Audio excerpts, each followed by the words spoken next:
So I woke up this morning hoping that the world didn't plunge into turmoil. But luckily, the orange guy tacoed. But just because he tacoed doesn't mean everything's going to be better. And in fact, in my opinion, I think things just got a lot worse. Because this post right here is the most unhinged thing a US president has ever said.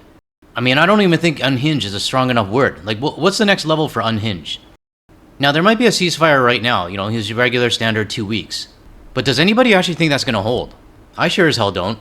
And I don't think the rest of the world does either. So today in this video, I'm going to recap what happened in this crazy 24 hours. So let's get started. So there's a lot of work still to do to find a permanent end to this war, and a lot of questions, too, about Trump's extreme rhetoric. Katie Simpson is in Washington tonight. So, Katie, this went right down to the wire. Truly, Adrian, this has been a remarkable 12 hours. Donald Trump went from threatening to wipe out a civilization, an unthinkable thing for an American president to say, to reaching a ceasefire deal that includes reopening the Strait of Hormuz. Iran is framing this as a win and a humiliating climb down for the U.S. I wholeheartedly agree with that. And let's not forget who started this whole mess. It was the United States. And one thing to remember too is that the orange guy has flipped so many times, telling them to open the strait, saying he doesn't care, then telling the allies you gotta go get your own oil, then threatening again to open the strait, then saying he doesn't need it, then going on to say he's gonna obliterate a civilization. If you think about it, the United States didn't gain anything out of this. I know it's a temporary ceasefire and I don't think it's gonna last, but if you step back for a moment, the orange guy literally screwed up everything for the entire world and then had to go crawling back to Iran and say, hey, let's have a ceasefire, please open up the strait. Meanwhile, he's calling it a victory, and all the MAGA idiots are just following him like lemmings. Probably chanting, USA, USA, USA.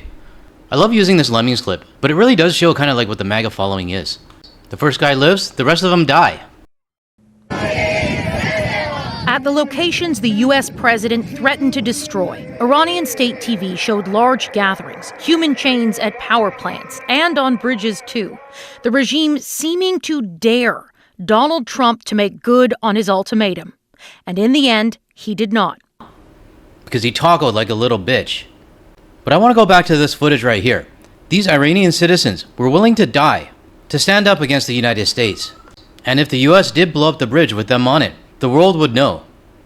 I saw a few comments from the right on social media saying that it's very irresponsible of the Iranian government for forcing their citizens to do this. Well, if you ask me, and this is just my opinion, I don't think they were forced. I think they were just trying to protect their country from a madman in the United States that has nuclear codes. With less than an hour and a half to spare, Trump announced a deal on social media, calling it a double-sided ceasefire, writing, subject to the complete, immediate, and safe opening of the Strait of Hormuz, I agree to suspend the bombing and attack of Iran for a period of 2 weeks. Mediators in Pakistan brokered the deal, according to Trump. He says the U.S. is willing to work with Iran on the 10-point peace plan it proposed. On social media, Iran confirmed it agreed to the ceasefire. For a period of 2 weeks, safe passage through the Strait of Hormuz will be possible via coordination with Iran's armed forces. Hours before the breakthrough, the fighting raged. Iran fired missiles at Israel and across the Gulf region. Israel says it targeted railroad tracks across Iran. A synagogue in Tehran was destroyed. And the U.S. targeted military sites on Karg Island, where Iran exports 90% of its oil. Now here's a question. We're on a 2-week ceasefire right now. But who do you think is going to break it first? Iran? The United States? I think it's going to be Israel. But that's just my opinion. Even if this ceasefire holds, Trump will face intense scrutiny over this social media threat posted hours before the deadline. A whole civilization will die tonight, never to be brought back again, he wrote. I don't want that to happen, but it probably will. It's very shocking. It really raises questions about his fitness to be our commander-in-chief. He's literally talking about a massive war crime. Donald Trump right now is acting in an unhinged, dangerous way that threatens the stability of all of civilization. Okay, that's great. I'm glad you're saying this. I mean, we already know this stuff. You don't have to tell us the sky is blue. My question is, what are you going to do about it? What is the U.S. government going to do about it? What is the U.S. citizens going to do about this? Because the problem I see right now is that this is becoming normalized. This is becoming another one of those, oh, just ignore the orange guy. This is what he says. And the biggest problem that I see is that yes, there is a small group of people in the United States that actually give a shit about what's going on. But as I showed in one of my previous videos before, the average US citizen really doesn't care. Like this guy right here. Yeah. I don't really give a fuck about the war. Smoke weed, get money, fuck bitches. Hell yeah. I can tell you right now that there's millions of US citizens just like this guy. And if you don't think so, you're in denial. I mean, hell, I would love to do a poll right now for all the average US citizens out there. Do they even know what's going on right now? I'm gonna say a lot of them are gonna be like that guy in the Ed Hardy shirt. As calls get louder for Trump to be removed from office, there is widespread condemnation for his words, including from the Pope, the first ever American pontiff. To remind all that attacks on civilian infrastructure is against international law, but that it is also a sign of the hatred, the division, the destruction the human being is capable of. The backlash is also fairly intense among prominent right-wing influencers, including Candace Owens and Alex Jones. They peddle conspiracies and incredibly offensive material. That's an understatement. But they do have sway with some in that MAGA supporter base. Even they're saying Trump should be removed from office. And Katie, these peace talks are formally expected to begin on Friday. Walk us through them. Yeah, Pakistan has invited all parties to Islamabad for the start of those formal negotiations. They hope it will lead to stability in the immediate future and peace in the long run. Yeah, I hope there is peace, but I don't have much hope for it. I mean, what does the US government expect right now? Everything just to like stop and, for the Iranian people to just kind of like forget everything that just happened? Forget that like their entire country has been bombed for like the last 6 weeks. And forget that the US government killed hundreds of girls in a bombing at a school. Iran is not going to forget this, and neither will the rest of the world. But what I will remember is how nobody in the US government or even their citizens did anything about this. Now this next part of the CBC report talks about whether or not this ceasefire will actually hold. Before I get into the second part of the report, I would like to share this photo that Lady Clegan, who is one of our Discord moderators, shared in the server. And she took this photo at Big Sandy Bay in Ontario. I have to say, as an isolated West Coaster from British Columbia, I had no idea that Ontario had this many beaches.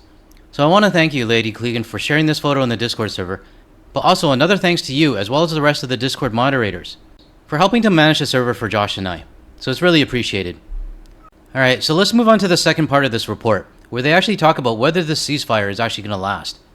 What's the reaction been to the ceasefire from the region? Well, Adrian, if you looked up in the sky, you wouldn't know there was a ceasefire announced tonight. The booms continued, the interceptions continued here in Jerusalem, in Israel, and in various countries in the Gulf who are dealing with missiles and drones even throughout the night. Questions also remain about what will happen in Lebanon. The Pakistani negotiators have said that Lebanon and Hezbollah, they are included in this ceasefire and in the talks. But, Israel is about 30 kilometers into Lebanon with a complicated ground operation. So can that just stop? And will it stop? Now this is just my gut instincts talking here, and I could be totally wrong on this, but I don't think Israel's going to stop. And the problem with the ceasefire that I see is that there's so many different parties involved. They might be going to the negotiation table, but it's only going to take one side, one party, to really screw things up. So let me ask a question for all the viewers. Do you think Israel's going to stop? Or do you think this whole ceasefire thing is not going to last? Let me know your comments below. When those two sides are facing each other right up against one another.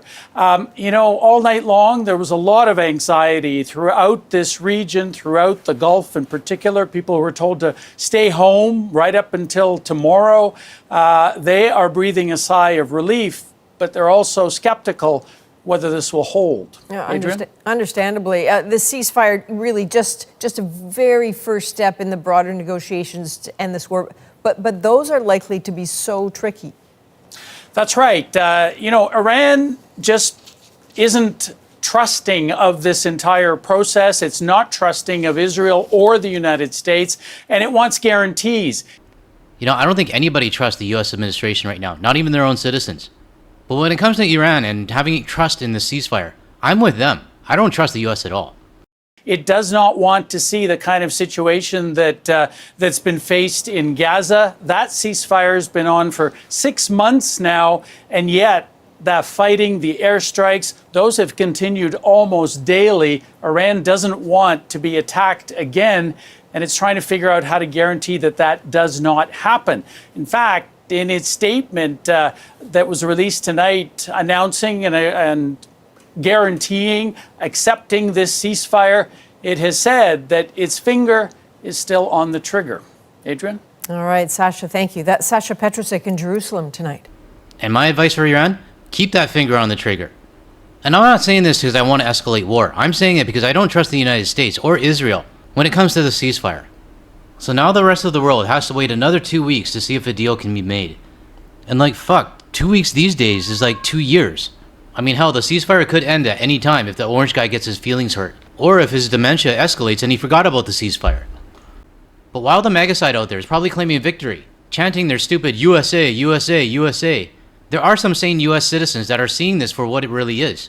And one of those sane people is Greg the Uber driver. I love watching his videos. And I'm going to show you what he says. Breaking news, Iran Supreme National Security Council says basically this ceasefire, let's make this clear.